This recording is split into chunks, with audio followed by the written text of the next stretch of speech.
Hello बच्चों, let's read this question. It says that in a thin rectangular metallic strip, a constant current I flow along the positive x direction as shown in the figure. The length, width and thickness of the strips are Lw and small d respectively. A uniform magnetic field B is applied on the strip along the positive y direction. Due to this, the charge carriers experience a net deflection along z direction.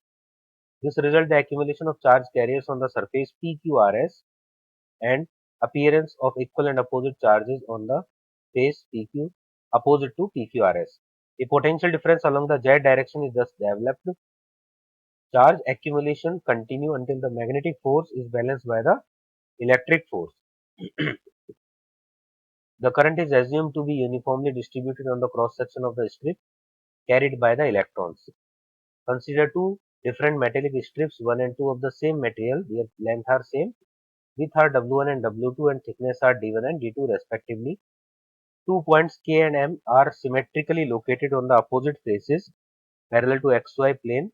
V1 and V2 are the potential differences between the Km in the strip 1 and 2 respectively. Then, for a given current I flowing through them in a given magnetic field strength B, the correct statements are 2015 में JEE advance में question पूछा गया था। 4 statement यहाँ पर with और potential के बारे में गिवन है। क्वेश्चन को सॉल्व करने के लिए हमारा की कॉन्सेप्ट होगा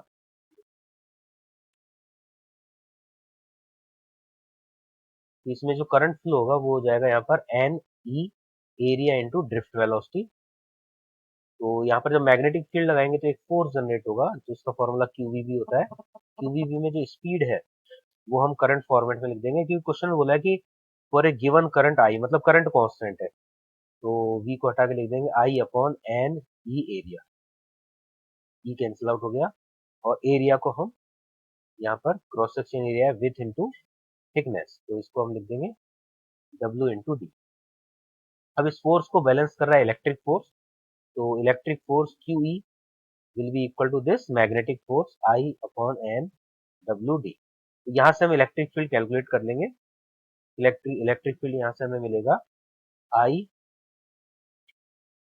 upon N E W into D. ये इलेक्ट्रिक फील्ड हो गया। अब इसमें हमें कैलकुलेट करना है potential difference between K and M. तो के और एम के बीच में देखेंगे गैप कितना है तो गैप यहाँ पर गिवन है डब्ल्यू तो पोटेंशियल डिफरेंस हो जाएगा ई इंटू डब्ल्यू।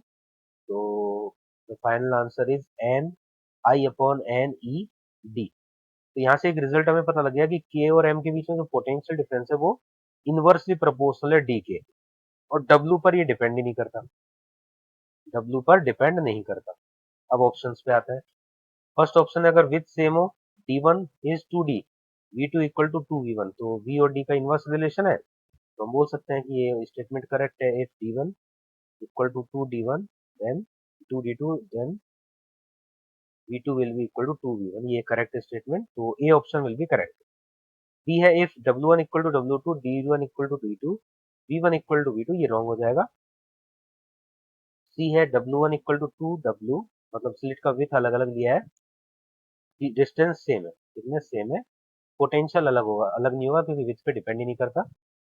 और लास्ट ऑप्शन है स्लिट विथ डिफरेंट है सेपरेशन स्मॉल डी सेम है पोटेंशियल सेम है तो ये करेक्ट होगा। अगर स्मॉल डी सेम है तो पोटेंशियल करेक्ट होगा तो ए और डी ऑप्शन यहाँ पर करेक्ट हो जाएगी। A and D will be correct.